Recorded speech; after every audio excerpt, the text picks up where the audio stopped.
Bismillah ar-Rahman ir-Rahim. En el nombre de Alá, el Clemente, el Misericordioso. Todas las alabanzas pertenecen a Alá, subhanahu wa ta'ala. Lo alabamos, buscamos su ayuda y su perdón y le pedimos su guía. Nos refugiamos en Alá del mal en nuestras almas y de la maldad de nuestros hechos. A quien Alá guíe, nadie podrá desviarlo. Y a quien Alá, subhanahu wa ta'ala, desvíe, nadie podrá guiarlo. Atestiguo que nadie merece ser adorado excepto Alá, quien no tiene asociados, y atestiguo que Muhammad, la paz de Dios sea con él, es su siervo y mensajero. El tema del mensaje de Jesús es quizás el punto más importante a tener en cuenta. Pues si Jesús no era Dios encarnado, sino un profeta de Dios, entonces el mensaje que él trajo de Dios es la esencia de su misión. Sometimiento. La base del mensaje de Jesús fue la sumisión a la voluntad de Dios, dado que es la base de la religión que Dios prescribió para el hombre desde el comienzo de los tiempos. Dios dice en el capítulo Al-Imran, el tercer capítulo del Corán, verso 19, ciertamente, para Alá la religión es el Islam, el sometimiento a Él.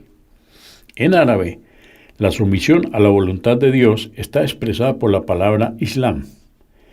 En el Evangelio, según Mateo, capítulo 7, verso 22, consta que Jesús dice: no bastará con decirme Señor, Señor, para entrar en el reino de los cielos. Más bien, entrará el que hace la voluntad de mi Padre del cielo.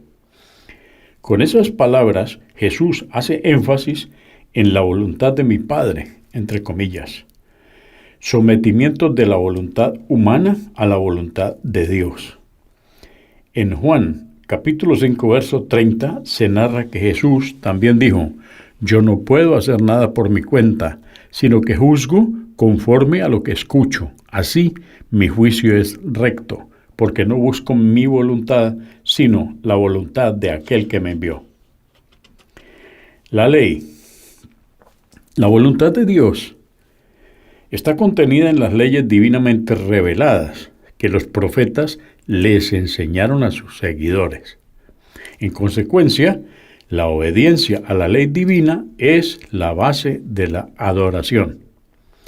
El Corán afirma la necesidad de la obediencia a las leyes divinamente reveladas. En el capítulo Al-Ma'idah, verso 44, nos dice: hemos revelado la Torá, en ella hay guía y luz. De acuerdo a ella, los profetas que se sometieron a Alá emitían los juicios entre los judíos. También lo hacían los rabinos y juristas, según lo que se les confió del libro de Alá y del cual eran testigos. No temáis a los hombres, temedme a mí, y no cambiéis mis preceptos por un vil precio. Quienes no juzgan conforme a lo que Alá ha revelado, esos son los incrédulos. En el Evangelio según Mateo, en el capítulo 19, versos 16 y 17, consta que Jesús consideraba la obediencia a las leyes divinas como la llave al paraíso. Un hombre joven se le acercó y le dijo: Maestro, ¿qué es lo bueno que debo hacer para alcanzar la vida eterna? Jesús contestó: ¿por qué me preguntas sobre lo que es bueno? Uno solo es el bueno, pero si quieres entrar en la vida eterna, cumple los mandamientos. También en Mateo, capítulo 5, verso 19, Jesucristo insistía en una estricta obediencia a los mandamientos, al decir: por lo tanto, el que ignore el último de esos mandamientos y enseña a los demás a hacer lo mismo, será el más pequeño en el reino de los cielos.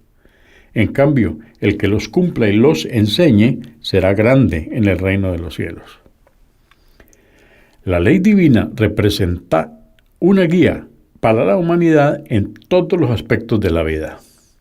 Define lo bueno y lo malo, a la vez que brinda un sistema completo que rige todos los asuntos de las personas. Solo el Creador sabe mejor lo que es beneficioso para su creación y lo que no. Así, las leyes divinas ordenan y prohíben diversos actos y sustancias para proteger de los peligros al espíritu humano, al cuerpo humano y a la sociedad humana. Para que los seres humanos alcancen su potencial llevando vidas correctas, tienen que adorar a Dios a través de la obediencia a sus mandamientos. Esa era la religión transmitida en el mensaje de Jesús. Sometimiento a la voluntad de un solo Dios verdadero, obedeciendo sus mandamientos. Jesús les destacaba a sus seguidores que su misión no cancelaba las leyes recibidas por el profeta Moisés. Jesús mantenía la ley tal como lo hicieron los profetas que vinieron después de Moisés.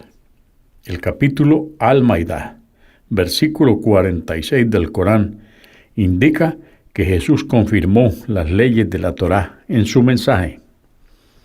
Comillas, e hicimos que les sucediera a los profetas de los hijos de Israel, e hicimos que les sucediera Jesús, hijo de María, para que confirmase lo que ya había en la Torá.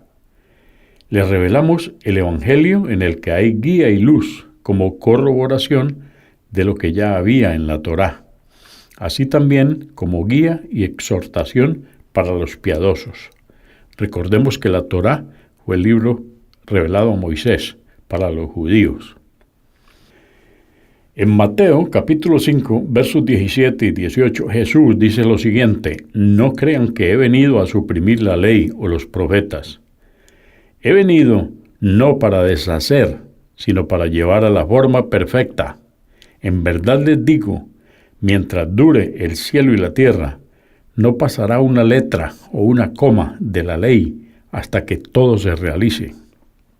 Sin embargo, Pablo, quien decía ser discípulo de Jesús, canceló sistemáticamente las leyes.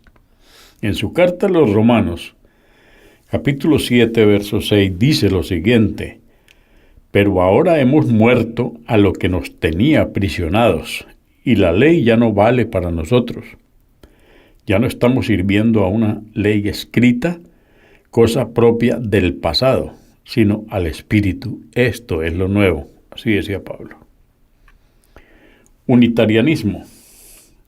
Jesús vino como profeta, convocando a su pueblo a adorar solo a Dios, tal como lo hicieron los profetas antes que él.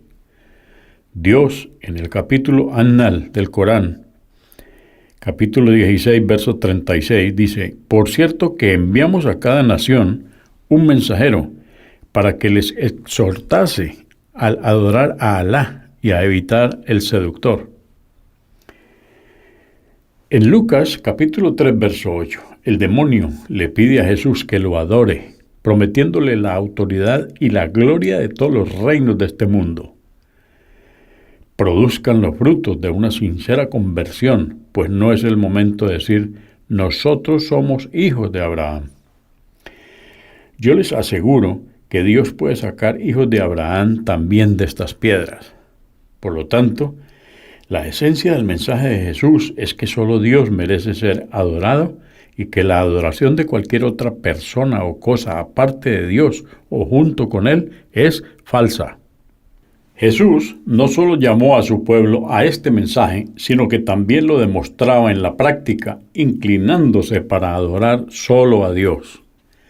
En Marcos, capítulo 14, verso 32, dice lo siguiente: llegaron a un lugar llamado Getsemaní, y Jesús dijo a sus discípulos: siéntense aquí mientras voy a orar. Y en Lucas, capítulo 5, verso 16, pero él buscaba siempre lugares solitarios donde orar. Jesús los llamó a adorar al único Dios verdadero, el único que posee sus cualidades. Dios no tiene los atributos de su creación, ni tampoco ninguna criatura comparte sus atributos. En Mateo, capítulo 19, versos 16 y 17, cuando el hombre llamó bueno al profeta Jesús, diciendo: un hombre joven se le acercó y le dijo: Maestro, ¿qué es lo bueno que debo hacer para alcanzar la vida eterna? Jesús contestó: ¿por qué me preguntas sobre lo que es bueno? Uno solo es el bueno. Pero si quieres entrar en la vida eterna, cumple los mandamientos. Él negó el atributo de bondad infinita o bondad perfecta que le endilgaban a él y afirmaba que dicho atributo pertenece solo a Alá. La vasta mayoría de los cristianos hoy en día le rezan a Jesús, sosteniendo que Él es Dios. Los filósofos sostienen que no adoran a Jesús el hombre, sino a Dios manifestado en Jesús el hombre. Ese es el mismo razonamiento de los paganos que se inclinan para adorar ídolos. Cuando a un filósofo pagano le preguntaban por qué adora a un ídolo hecho por manos humanas, responde que no adora en realidad al ídolo. Aún más, puede llegar a decir que el ídolo es solo el punto focal de la presencia de Dios y por lo tanto dicen adorar a Dios manifestado a través de ese ídolo y no al objeto físico en sí. Casi no hay diferencia entre ese hecho y la respuesta que dan los cristianos que adoran a Jesús. El origen de esta desviación se halla en la falsa creencia de que Dios está presente en su creación. Tal idea justifica falsamente la adoración de un ser creado por Dios. El mensaje de Jesús, que urgió a la humanidad a adorar a un solo Dios, se distorsionó después de su partida. Los seguidores posteriores, comenzando por Pablo, convirtieron ese mensaje puro y simple en una complicada filosofía trinitaria que justificó la adoración de Jesús y luego la adoración de la Madre de Jesús, María, de los ángeles, de los santos. Bueno, los católicos tienen una larga lista de santos a quienes acuden en momentos de necesidad. Si algo se pierde, le rezan a San Antonio de Tebes para tratar de encontrar el objeto extraviado. San Judas Tadeo es el patrón de lo imposible y se le reza para que interceda ante enfermedades incurables y matrimonios poco probables y así, cosas similares. El santo patrono de los viajeros era San Cristóbal, a quien los viajeros le rezaban para que los protegiera, hasta que en 1969, cuando fue borrado oficialmente de la lista de santos por un decreto papal, luego de que se confirmara que San Cristóbal era ficticio. Si bien fue eliminado oficialmente de la lista de santos, muchos católicos en todo el mundo siguen rezándole a San Cristóbal. Adorar santos. La adoración de santos contradice y corrompe la adoración de un único Dios. Es en vano, porque ni los vivos ni los muertos pueden responder las plegarias de los humanos. La adoración de Dios no debe ser compartida de ninguna manera por su creación. Respecto a esto, Alá dice lo siguiente, en el capítulo Al-Araf, capítulo 7, verso 194 del Corán. Por cierto, que lo que adoráis en vez de Alá son criaturas, igual que vosotros. Voy a leer un llamado que hay aquí, bien importante. Dice, los ángeles Miguel, Gabriel y Rafael fueron convertidos en santos y la celebración religiosa conocida como Miquelmas, o sea, la llamada fiesta de San Miguel. Recuerdo que en El Salvador la llaman fiesta de San Miguel y todos los santos por los anglicanos. Les fue dedicada a ellos el 29 de septiembre por las iglesias occidentales y el 8 de noviembre por la iglesia ortodoxa. El culto de San Miguel comenzó en la iglesia oriental en el siglo IV después de Cristo. Debido a la posición tradicional de San Miguel como líder de los ejércitos celestiales, se incorporó la veneración a todos los ángeles a su culto. La información de esto está en la The New Encyclopedia Britannica, o sea, la Nueva Enciclopedia Británica, volumen 8, página 95. Entonces, San Miguel también se convirtió en el patrono de los soldados. Entonces, recordemos pues que en el Corán nos dice, por cierto que lo que adoráis en vez de Alá son criaturas, igual que vosotros. Ese fue el mensaje de Jesucristo y de todos los profetas que le antecedieron. También fue el mensaje del último profeta Mohammed, la paz de Dios sea con él. Por lo tanto, si un musulmán o alguien que dice ser musulmán le rezara a un santo, ya salió de las fronteras del Islam. El Islam no es una mera creencia en la que basta con decir que nadie merece ser adorado excepto Alá y que Muhammad fue el último mensajero, para así llegar al paraíso. Esta es una declaración de fe y le permite al que la pronuncia entrar a las puertas del Islam. Pero existen muchos actos que pueden contradecir esta declaración y expulsar a la persona del Islam tan rápido como entró. El más serio de dichos actos es rezarle a algo o a alguien que no sea Dios, Alá. Musulmán y no maometano, entre comillas. Dado que la religión de Jesús y la de todos los profetas anteriores era la religión del sometimiento a Dios, conocido en árabe como Islam, sus verdaderos seguidores deben ser llamados siervos de Dios, lo que se conoce en árabe como musulmanes. En el Islam, la oración es considerada un acto de adoración. El profeta Muhammad, la paz de Dios sea con él, dijo lo siguiente: la súplica es la médula de la adoración. En consecuencia, los musulmanes no aceptan ser llamados mahometanos, tal como los seguidores de Cristo son llamados cristianos o los seguidores de Buda son llamados budistas. Los cristianos adoran a Cristo y los budistas adoran a Buda. El término mahometanos implicaría que los musulmanes adoran a Mahoma o a Muhammad, profeta, lo cual no es cierto en absoluto.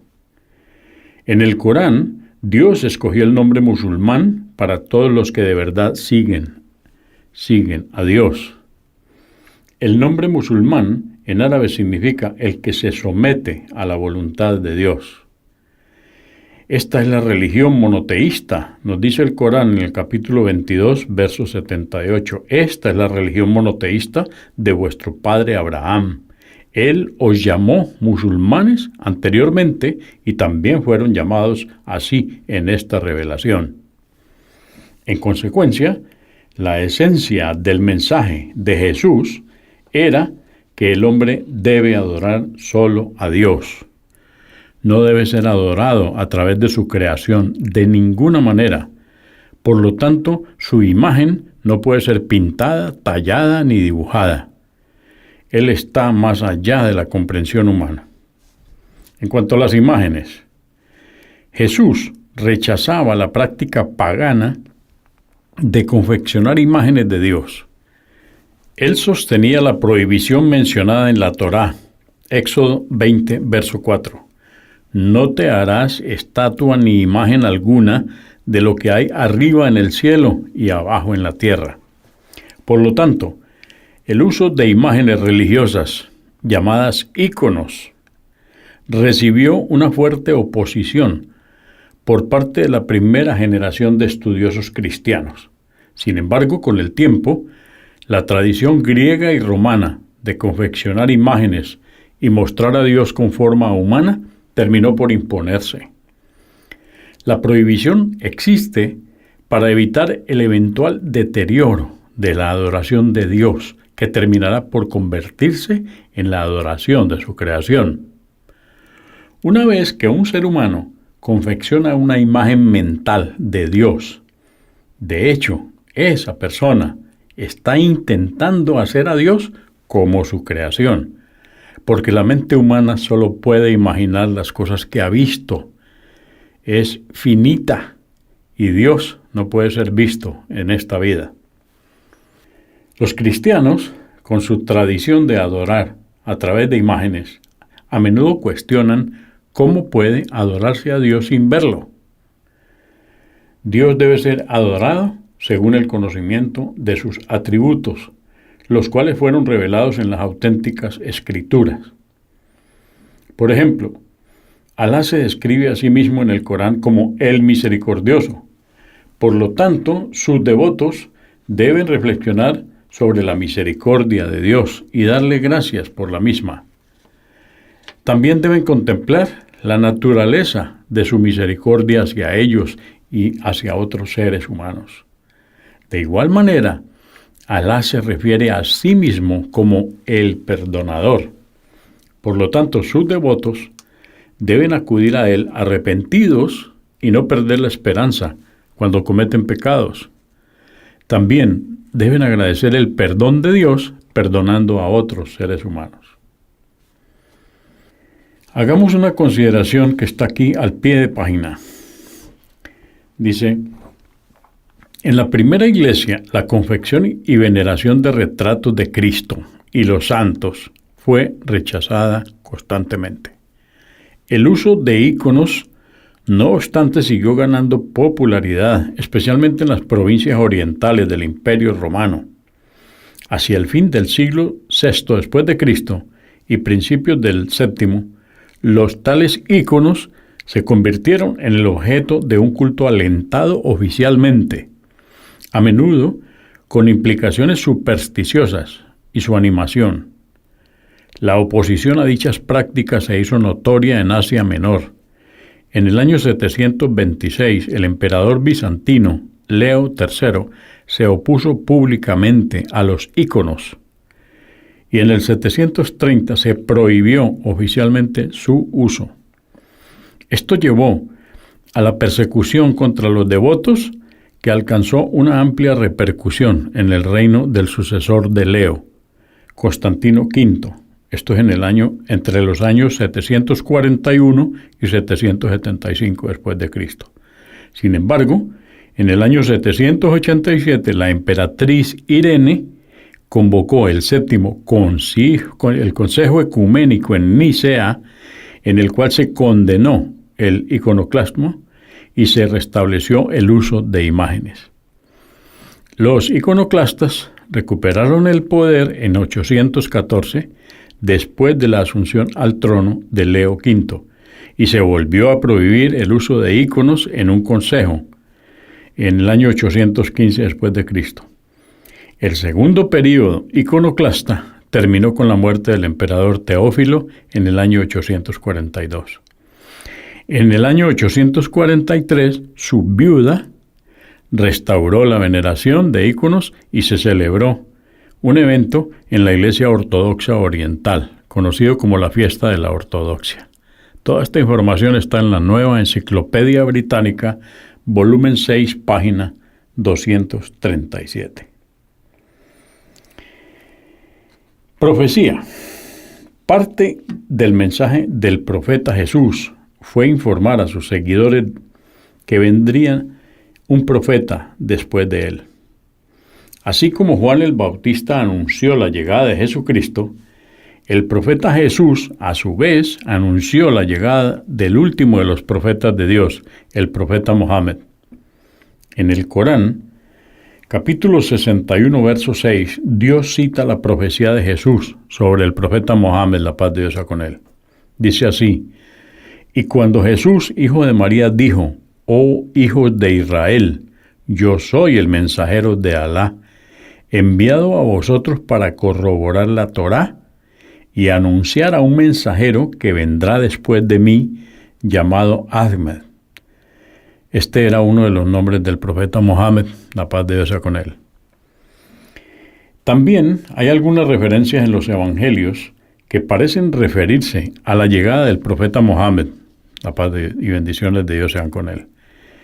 En el Evangelio, según Juan, capítulo 14, verso 16, consta que Jesús dice: y yo rogaré al Padre y les dará Él otro protector que permanecerá siempre con ustedes. Los expertos cristianos a menudo interpretan la palabra protector, mencionada en Juan, capítulo 14, verso 16, como expresamos, como el Espíritu Santo. Sin embargo, la frase otro protector implica que será otra persona como Jesús y no el Espíritu Santo, especialmente considerando Juan capítulo 16, verso 7, donde Jesús dice lo siguiente: Pero es verdad lo que les digo, les conviene que yo me vaya, porque mientras yo no me vaya, el protector no vendrá a ustedes. Yo me voy y es para enviárselo.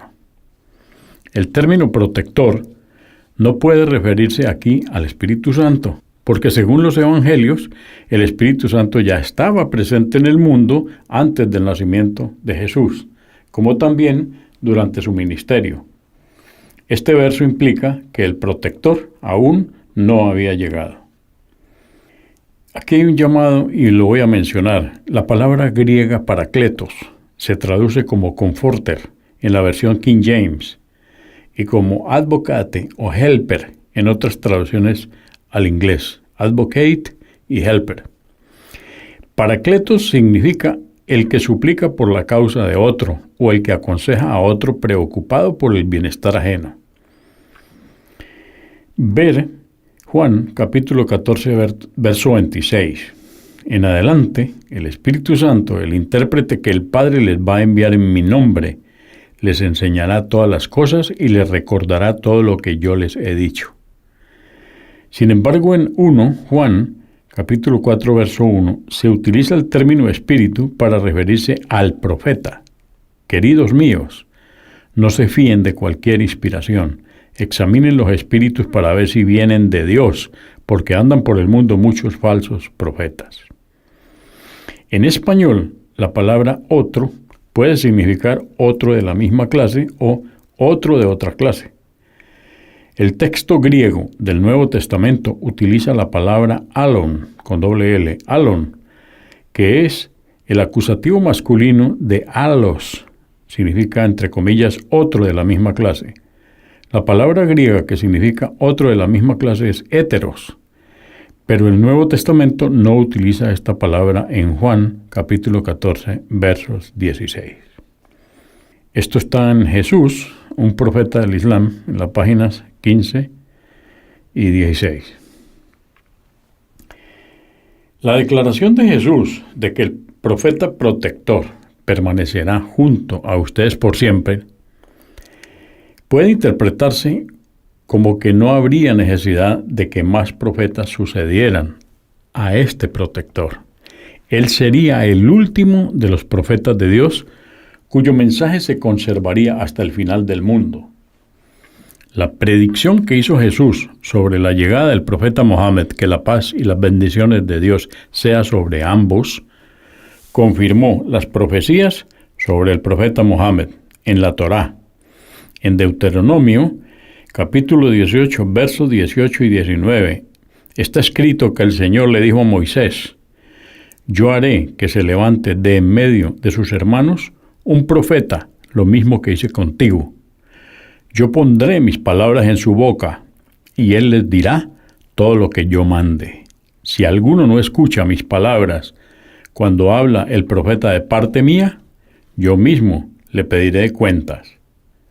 En Isaías 42 se profetiza acerca de un siervo del Señor elegido, cuya misión profética será para toda la humanidad, a diferencia de los profetas hebreos, cuyas misiones se limitaban a Israel.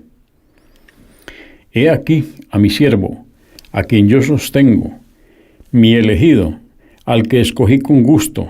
He puesto mi espíritu sobre él y hará que la justicia llegue a las naciones. No se dejará quebrar ni aplastar hasta que establezca el derecho en la tierra. Las tierras de ultramar esperan su ley. Que levanten la voz el desierto y sus ciudades, los campos donde vive Cedar. Este particular siervo del Señor es el único identificado con Cedar entre los árabes. Aquí hay un llamado que dice: los descendientes de Ismael pasaron a ser conocidos como árabes, término que en hebreo significa aquellos que habitan el Arabá o desierto. El más conocido de los 12 hijos de Ismael es Quaidar, Cedar en hebreo. En algunos versos de la Biblia, Quaidar es sinónimo de árabes en general. Está en Jeremías, capítulo 2, verso 10. Ezequiel, capítulo 27, verso 21. Isaías, capítulo 60, verso 7. Canto de Salomón, capítulo 1, verso 5.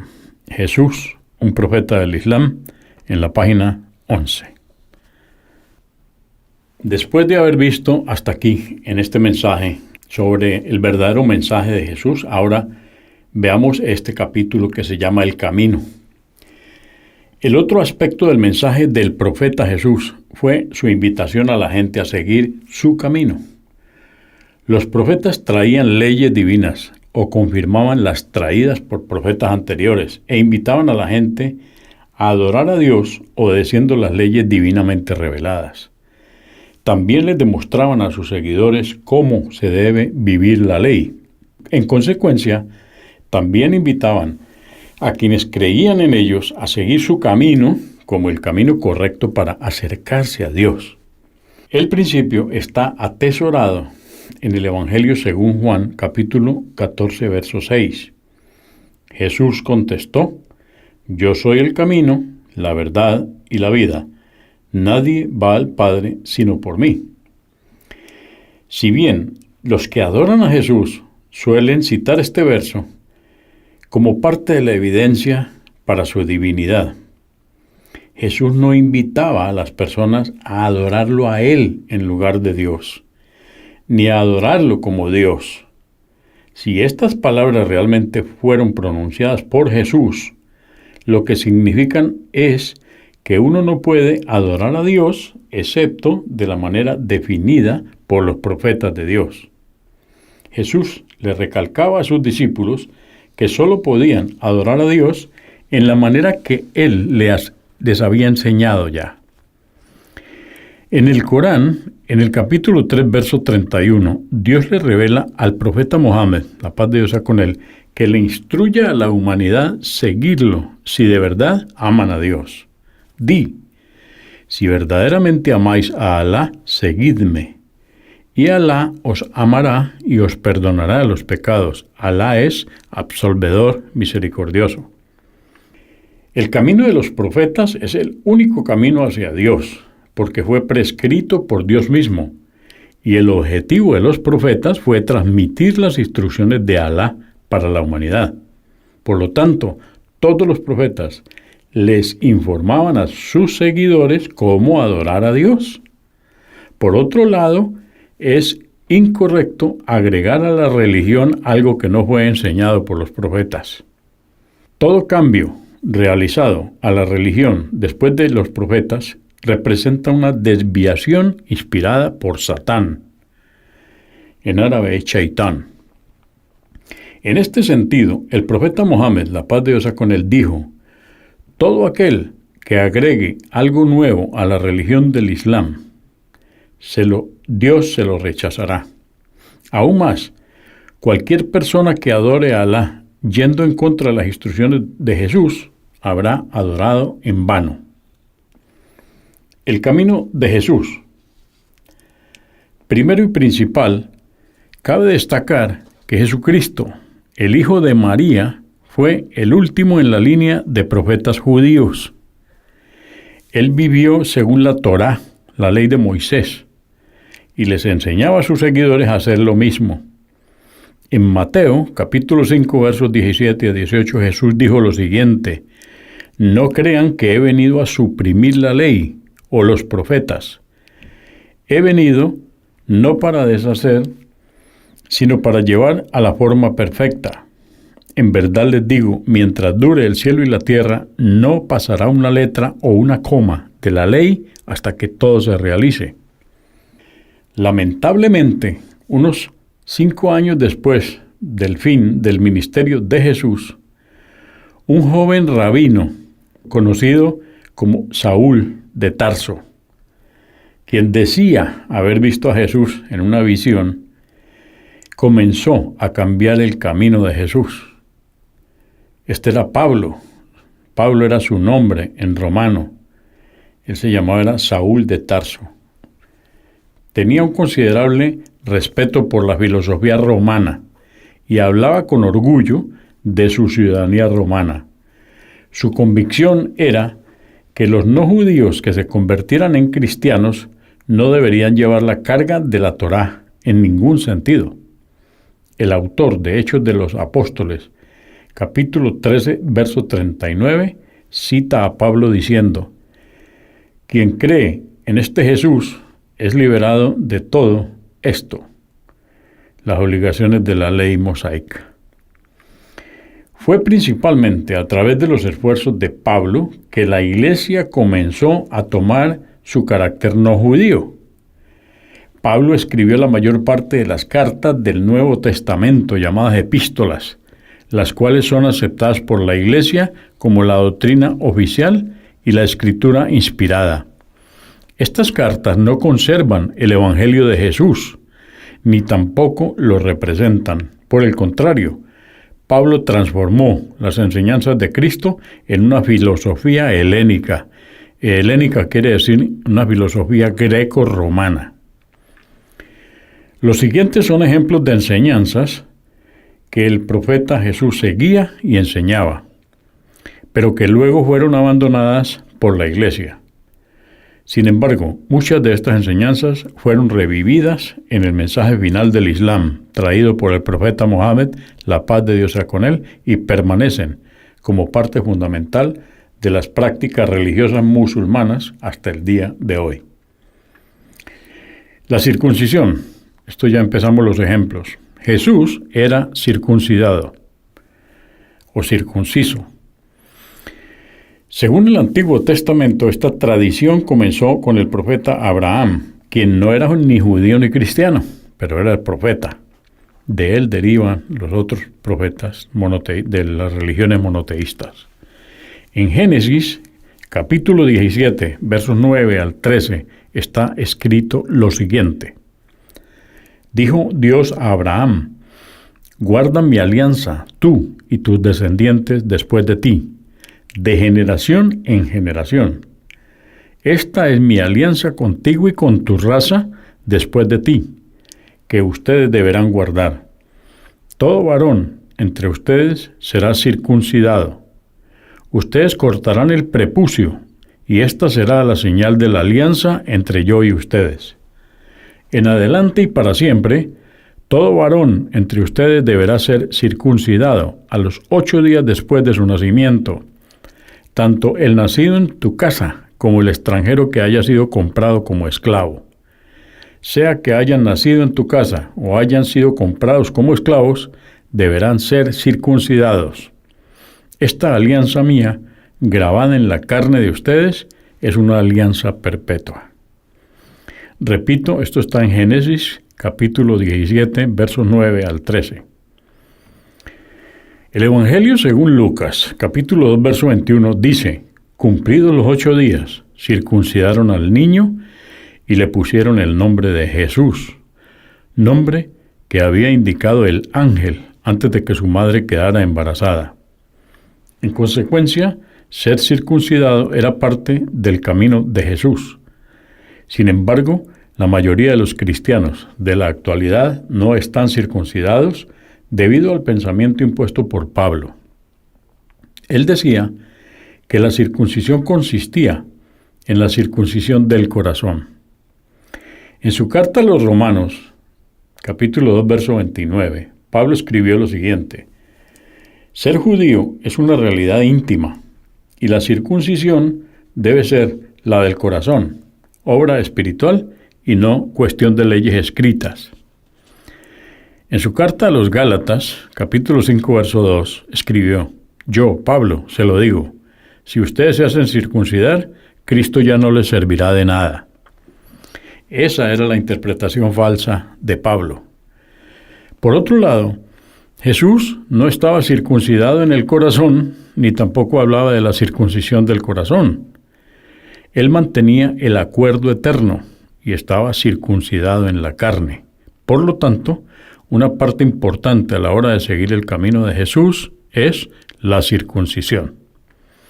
El profeta Mohammed, la paz de Dios sea con él, dijo lo siguiente: son 5 las prácticas que constituyen el camino profético. La circuncisión es una, afeitarse el vello púbico y axilar, recortarse las uñas de manos y pies y recortarse el bigote. En cuanto a la carne de cerdo, Jesús no comía cerdo. Él seguía las leyes de Moisés y no comía cerdo. En Levítico, capítulo 11, versos 7 y 8, dice lo siguiente: el cerdo que tiene la pezuña partida, hendida en 2 uñas, pero no rumia, será impuro para ustedes. Ustedes no comerán su carne y tampoco tocarán su cadáver, serán impuros para ustedes. El único contacto de Jesús con los cerdos era el permiso que les daba a los espíritus contaminados que poseían a un hombre y que entraban a ellos. Cuando entraban a un corral de cerdos, corrían hacia el agua y se ahogaban.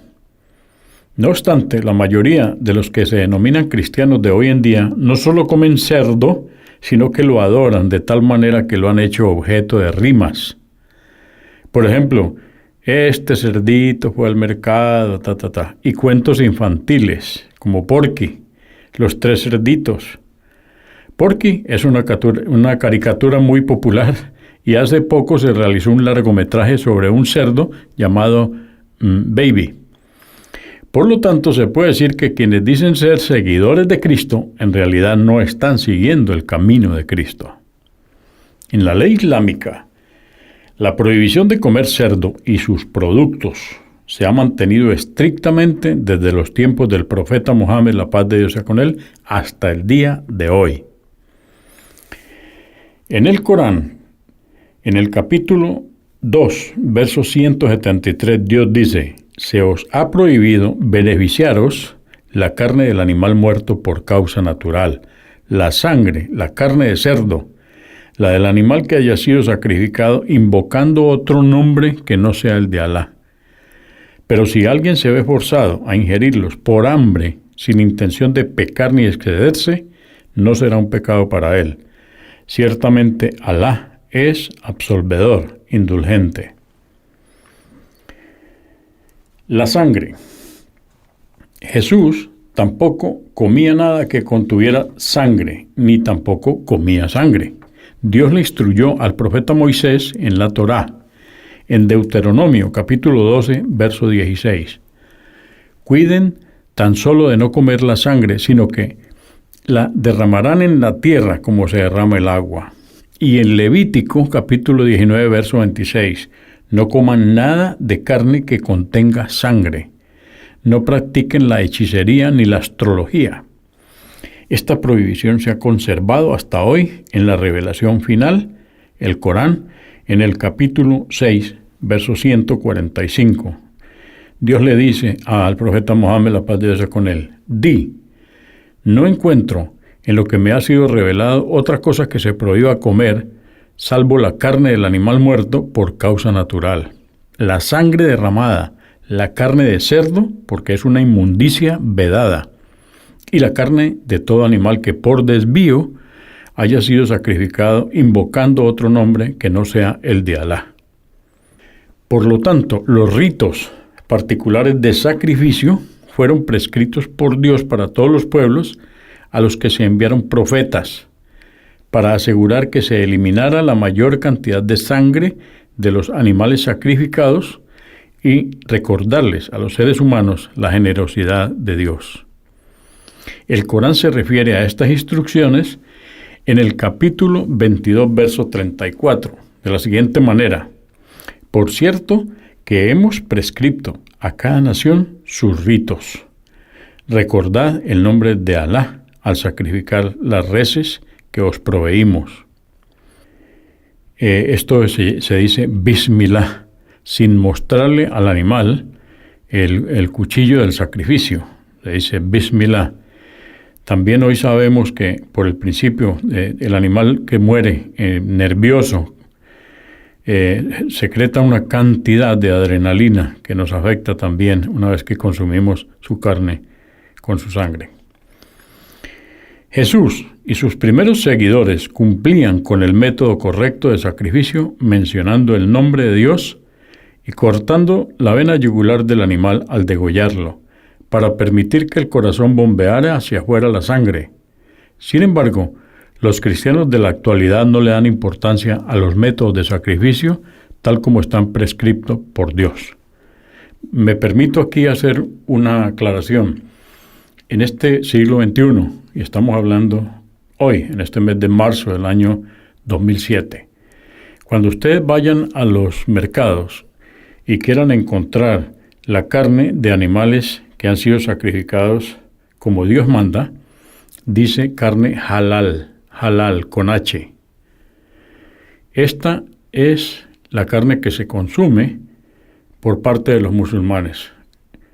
El musulmán sabe que esta es la norma y tenemos sitios especiales en donde se sacrifican los animales y se dice Bismillah antes de degollarlos y eliminar toda la sangre del animal.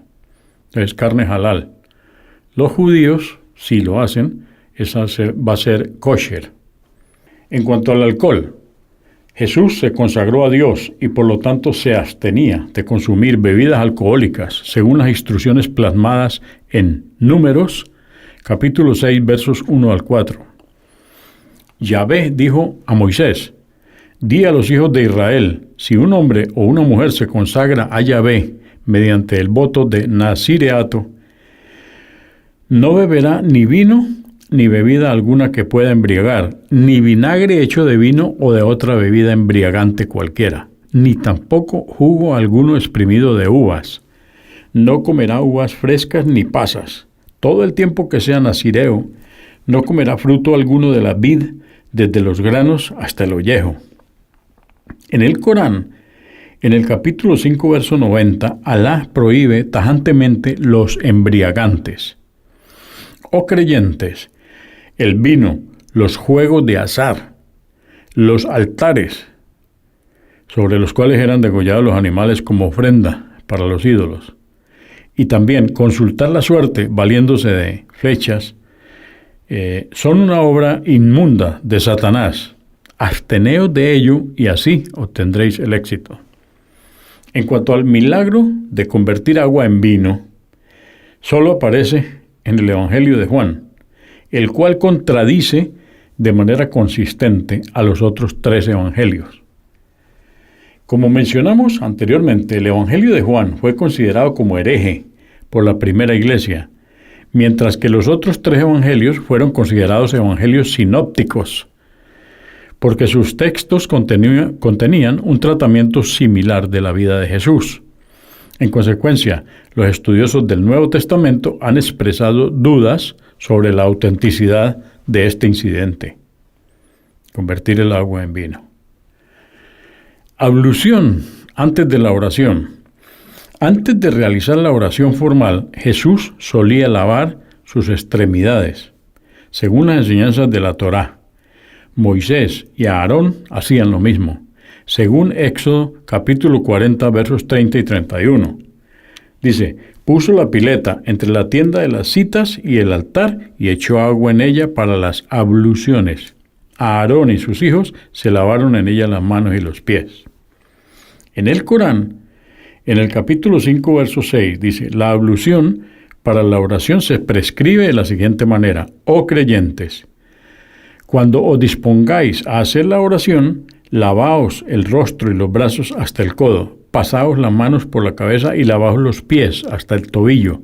Si estáis en estado de impureza mayor, purificaos. Uno también hace lavado de sus partes genitales. La ablución se hace antes de la oración. Recordemos que los musulmanes hacemos oración 5 veces al día, pues 5 veces hacemos ablución, y nosotros entramos a hacer la oración también sin zapatos, sin calzados, sin sandalias. La ablución se hace para purificar el cuerpo. Postración en la oración. En los evangelios se describe a Jesús postrado durante la oración. En Mateo, capítulo 26, verso 39, el autor describe un incidente que tuvo lugar cuando Jesús fue con sus discípulos a Getsemaní. Comillas, fue un poco más adelante y postrándose hasta tocar la tierra con su cara, oró así: Padre, si es posible, que esta copa se aleje de mí, pero no se haga lo que yo quiero, sino lo que quieres tú. Los cristianos en la actualidad se arrodillan, unen sus manos en una postura que no se le puede atribuir a Jesús. El método de postración para orar que utilizaba Jesús no era una invención suya, era el modo de orar de los profetas que lo antecedían. En el Antiguo Testamento, Génesis, capítulo 17, verso 3, consta que el profeta Abraham bajaba su rostro para orar. En Números, capítulo 16, verso 22 y capítulo 20, verso 6, tanto Moisés como Aarón hacían lo mismo para orar. En Josué, capítulo 5, verso 14 y capítulo 7, verso 6, y Josué bajaba su rostro hasta el suelo para adorar. En 1 Reyes, capítulo 18, verso 42, Elías se inclinaba en el suelo y ponía el rostro entre las rodillas. Esa era la manera que tenían los profetas elegidos por Dios para transmitir su palabra al mundo, y es la única manera mediante la cual los que dicen seguir a Jesús obtendrán la salvación que él predicaba en su evangelio. El capítulo 76, verso 25 y 26, es uno de los tantos ejemplos coránicos de las instrucciones que Dios le dio a los creyentes acerca de cómo inclinarse y adorarlo. Dice, y recuerda a tu Señor por la mañana y por la tarde y por la noche, prostérnate ante Él y glorifícale gran parte de ella. El velo. Las mujeres que rodeaban a Jesús usaban velo, según la práctica de las mujeres que rodeaban a los primeros profetas. Sus prendas eran holgadas y cubrían completamente el cuerpo, y utilizaban pañuelos para cubrirse el cabello. En Génesis, capítulo 24, versos 64 y 65, dice lo siguiente: también Rebeca divisó a Isaac, y al verlo se bajó del camello. Preguntó al mayordomo, ¿quién es aquel hombre que viene por el campo a nuestro encuentro? Le respondió, es mi patrón. Ella entonces tomó su velo y se cubrió el rostro. Pablo escribió lo siguiente en su carta a los Corintios. En cambio, la mujer que ora o profetiza con la cabeza descubierta falta al respeto a su cabeza. Sería igual si se cortase el pelo al rape o al rapé. No quiere cubrirse el pelo, que se lo corte al rapé. Que le da vergüenza andar con el pelo cortado al rapé, pues que se ponga el velo. Algunos pueden sostener que usar un velo total era la costumbre general de esos tiempos. Sin embargo, no es así. Tanto en Roma como en Grecia, cuyas culturas dominaban la región, el atuendo popular era ya bastante corto y dejaba ver los brazos, las piernas y el pecho. Solo las mujeres religiosas de Palestina, que seguían la tradición judía, se cubrían. Según el rabino, el Dr. Menachem Brayer, profesor de literatura bíblica en la Yeshiva University, era costumbre que las mujeres judías salieran en público con la cabeza cubierta y en ocasiones cubriendo todo el rostro y dejando libres solo los ojos. También agregó que durante el período tanaítico, si una mujer judía no se cubría la cabeza, era considerada una afronta a su honor. Cuando la cabeza estaba descubierta, podía recibir una multa de hasta 400 susim por dicha falta. Es una moneda de la época. El famoso teólogo cristiano de los primeros tiempos, San Tertuliano, fallecido en el año 220 después de Cristo, escribió lo siguiente en su famoso tratado sobre el velo de las vírgenes. Mujeres jóvenes, si usan velo en las calles, deben usarlo en la iglesia. Si usan velo cuando están con extraños, entonces deben usarlo frente a sus hermanos. Una de las leyes canónicas vigentes hasta hoy en la Iglesia Católica establece que las mujeres deben cubrirse la cabeza en la iglesia. Ciertas facciones cristianas, como los Amish y los Menonitas, por ejemplo, exigen a sus mujeres que se cubran. En el Corán, en el capítulo 24, verso 31, se les indica a las mujeres creyentes cubrir sus gracias y usar velos en la cabeza y el pecho. Dice, y diles a las creyentes que recaten sus miradas, se abstengan de cometer obscenidades, No muestren de sus arreglos y adornos más de lo que está a simple vista, como lo que usan sobre el rostro, las manos y las vestimentas. Cubran sus pechos con sus velos. En el capítulo 33, verso 59, se da la razón para el uso del velo. Alá dice que el velo hace que las mujeres creyentes sean conocidas en sociedad y las protege de cualquier daño social posible. El saludo. Jesús saludaba a sus seguidores diciendo: la paz sea contigo. En el capítulo 20, verso 21, el autor anónimo del Evangelio, según Juan, escribió lo siguiente acerca de Jesús después de su supuesta crucifixión. Jesús les volvió a decir: la paz esté con ustedes, como el Padre me envió a mí. Este saludo iba acorde a los profetas, tal como se menciona en los libros del Antiguo Testamento.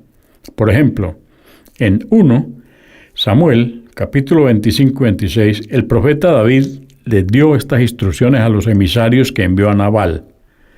Le dirán: hermano, la paz sea contigo, con tu casa y todo lo que tienes. El Corán indica que todo aquel que entre a un hogar debe dar su saludo de paz, y aquellos que entren al paraíso serán saludados de igual manera por los ángeles. En el capítulo 6, verso 54, Dios les instruye a los creyentes a que saluden con la paz. Cuando se presenten ante ti, dice entre comillas, cuando se presenten ante ti aquellos que creen en nuestros signos, diles: la paz sea con vosotros. As-salamu alaykum. Se contesta el musulmán: wa alaykum salam. Cada vez que un musulmán se encuentra con otro, debe usar este saludo. Jesús confirmó la institución de la caridad compulsiva, conocida como el diezmo, o sea, la 10ª parte, el cual era tomado de la cosecha anual para dárselo a Dios en celebración. En Deuteronomio, capítulo 14, verso 22, dice lo siguiente: cada año separarás el diezmo de todo lo que hayas sembrado y que haya crecido en tus tierras. En el Corán, en el capítulo de Al-An'am, verso 141, Dios le recuerda a los creyentes que paguen la caridad al momento de la cosecha. Él es quien ha creado huertos, unos con plantas rastreras y otros con plantas que crecen hacia lo alto. Y ha creado también las palmeras, las plantas de diferentes frutos, los olivos y los granados, todos de aspecto parecido, pero de frutos con sabores diferentes. Comed de sus frutos cuando maduren, pero pagad lo que corresponda por ellos de zakat, el día de la cosecha, y no derrochéis, porque Alá no ama a los pródigos, a los derrochadores. El sistema de caridad obligatoria, el nombre es zakat en árabe, está bien organizado, con unas tasas para dinero efectivo y metales preciosos y otras para productos agrícolas y ganados. Además, el Corán establece claramente quiénes deben recibir esa caridad en el capítulo 9, verso 60. La misma se distribuye principalmente en distintas categorías de pobres y no se utiliza para darle una vida cómoda a los sacerdotes ni a los pastores, porque en el Islam no hay ni sacerdotes ni pastores. El ayuno. Según los evangelios, Jesús ayunó durante 40 días. En Mateo, capítulo 4, verso 2, dice lo siguiente: y después de estar sin comer 40 días y 40 noches, al final sintió hambre. Esto iba según la práctica de los primeros profetas. Moisés también ayunó, según Éxodo, capítulo 34, verso 28. Estuvo allí con Yahvé por espacio de 40 días y 40 noches, sin comer ni tomar agua, y escribió en las tablas las palabras de la alianza, los 10 mandamientos. En el Corán, en el capítulo 2, verso 183, los creyentes son instados a cumplir con un ayuno regular. Oh creyentes, se os prescribió el ayuno, al igual que a quienes os precedieron, para que alcancéis la piedad. El fin del ayuno está definido claramente como el desarrollo de una conciencia de Dios. Él sabe quién ayuna de verdad y quién no. Por lo tanto, Quien ayuna se abstiene de comer y beber porque tiene conciencia de Dios. El ayuno regular eleva esa conciencia, lo que a su vez lleva a tener una mayor inclinación a ser correctos. Los creyentes deben ayunar desde el alba hasta el ocaso, durante todo el mes de Ramadán, que es el 9º mes del calendario lunar. El profeta Mohammed, la paz de Dios sea con él, también dijo: el mejor ayuno fuera del mes de Ramadán es el de mi hermano, el profeta David, quien solía ayunar día por medio. En cuanto a la usura o intereses, al cumplir con la ley, el profeta Jesús también se oponía a cobrar o pagar intereses, ya que los textos de la Torá así lo prohibían. En Deuteronomio, capítulo 23, verso 19, dice lo siguiente: no prestarás con interés a tus hermanos ni dinero, ni alimentos, ni cualquier otra cosa por la que se cobran intereses. El interés también está estrictamente prohibido. En el Corán, en el capítulo 2, verso 278, oh creyentes, temed a Alá y renunciad a lo que os adeuden a causa de la usura, si es que sois en verdad creyentes. Para cumplir con este requisito divino, los musulmanes desarrollaron un sistema bancario alternativo, conocido comúnmente como banca islámica, la cual está libre de intereses. La poligamia. No existen registros que el profeta Jesús se haya opuesto a la poligamia.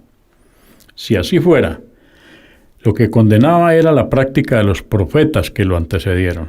Existen varios ejemplos de matrimonios polígamos en los profetas. Según la Torá, el profeta Abraham tenía 2 esposas. Según Génesis, capítulo 16, verso 13. Abraham llevaba 10 años viviendo en Canaán, cuando su esposa Sara tomó a su esclava Agar y se la dio a su esposo Abraham por esposa. También el profeta David, según el primer libro de Samuel, capítulo 27, verso 3, y permanecieron con Aquís, él y sus hombres, cada cual con su familia, David con sus 2 esposas, Ahinoam de Jezreel y Abigail, esposa de Nabal de Carmelo. En 1 Reyes, capítulo 11, verso 3, se dice que Salomón tuvo 700 mujeres que eran princesas y 300 concubinas. El hijo de Salomón, Rehoboam, también tenía varias esposas, según 2 Crónicas, capítulo 11, verso 21. Roboam amó a Maacá, hija de Absalom, más que a todas sus mujeres y concubinas, pues tuvo 18 mujeres y 60 concubinas, y fue padre de 28 hijos y 60 hijas. De hecho, la Torá incluso especificaba las leyes con respecto a la división de herencia en casos de poligamia. En Deuteronomio capítulo 21, versos 15 y 16, la ley dice lo siguiente: cuando un hombre tiene 2 mujeres, de las cuales a una quiere y a la otra no, puede ser que las 2 le den hijos, y que el primogénito sea hijo de la mujer menos amada. El día que reparta la herencia entre sus hijos, no podrá dar los derechos de primogenitura al hijo de la mujer a la que quiere, en perjuicio del primogénito que le dio la mujer no amada. La única restricción a la poligamia era la prohibición de tomar la hermana de una esposa como esposa rival. Según Levítico, capítulo 18, verso 18, teniendo ya mujer, no tomarás a su hermana para ponerla celosa, teniendo relaciones con su hermana mientras viva ella. El Talmud aconseja tener un máximo de 4 esposas, tal como el profeta Jacob. El padre Eugene Hillman dice lo siguiente: en ningún lugar del Nuevo Testamento existe un mandamiento explícito que diga que el matrimonio debe ser monógamo, ni tampoco uno que prohíba explícitamente la poligamia. Agregó, además, el hecho de que la Iglesia en Roma prohibió la poligamia para ir conforme a la cultura grecorromana, que prescribía una sola esposa legal, pero que toleraba el concubinato y la prostitución. El Islam limita la poligamia a un máximo de 4 esposas a la vez y estipula el mantenimiento de la justicia como condición básica para la poligamia. En el capítulo 4, verso 3, Dios dice: casaos con otras mujeres que os gusten, 2, 3 o 4, pero si teméis no ser justos, casaos con una sola. Conclusión: existe un solo Dios que creó una sola raza de seres humanos y les comunicó un solo mensaje: sometimiento a la voluntad de Dios, conocido en árabe como Al-Islam. Ese mensaje fue transmitido a los primeros seres humanos de este mundo y reafirmado por todos los profetas de Dios que vinieron después a lo largo de los años. La esencia del mensaje del Islam fue que los humanos deben adorar a un solo Dios, obedeciendo sus mandamientos, y deben evitar adorar la creación de Dios de cualquier modo o forma. Jesucristo, nacido de la Virgen María, realizó milagros e invitó a los israelitas al mismo mensaje de sometimiento, el Islam, tal como lo hicieron todos los profetas que lo precedieron. Él no fue Dios, ni tampoco el Hijo de Dios, entre comillas, sino que fue el Mesías, un profeta ilustre de Dios. Jesús no invitaba a la gente a adorarlo a Él. Por el contrario, Él los invitaba a adorar a Dios, y Él mismo lo hacía. Él confirmó las leyes de la Torá que enseñó el profeta Moisés. Él vivía según esas leyes e instaba a sus discípulos a seguirlas al pie de la letra.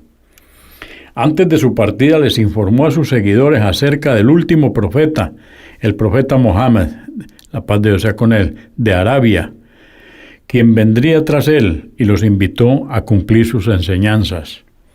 En las generaciones que siguieron a la partida de Jesús, sus enseñanzas fueron distorsionadas y fue elevado a un estatus divino, diciendo que Jesús era Dios.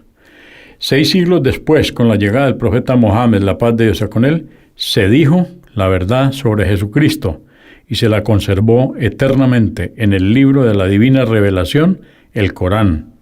Aún más, las leyes de Moisés, las cuales seguía Jesús, fueron revividas en su forma pura y original e implementadas en la forma de vida prescrita divinamente, conocida como el Islam. Por lo tanto, la realidad de los profetas, su mensaje uniforme y la forma de vida que seguían solo puede encontrarse en la religión del Islam, la única religión prescrita por Dios para el hombre.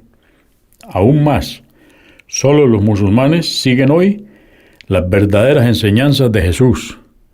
Su forma de vida está mucho más a tono con la forma de vida de Jesús que la que dicen llevar los cristianos modernos. El amor y el respeto de Jesucristo es un artículo de fe en el Islam.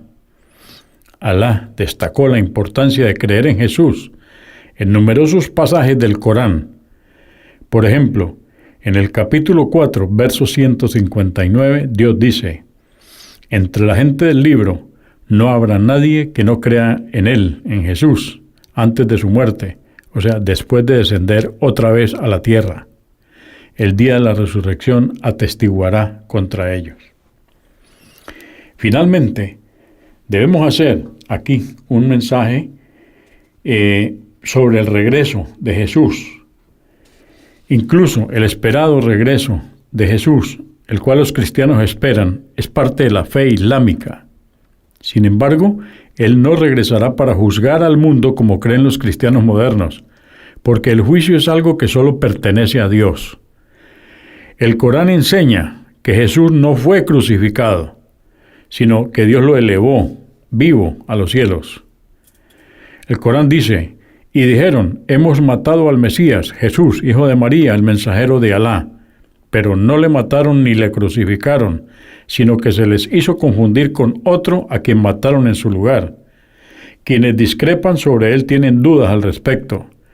No tienen conocimiento certero, sino que siguen suposiciones, y ciertamente no lo mataron.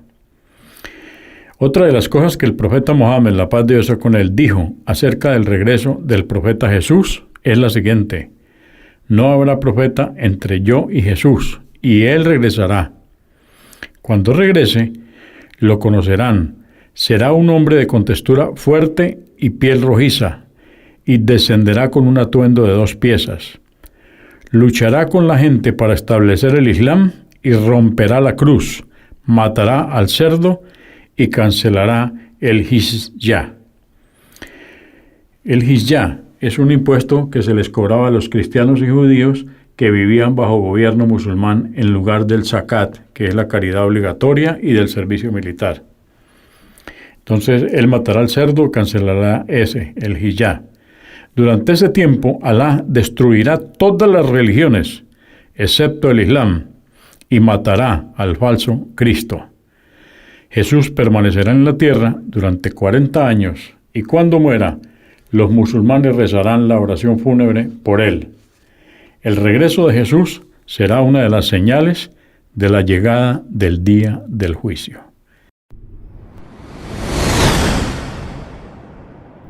Consúltenos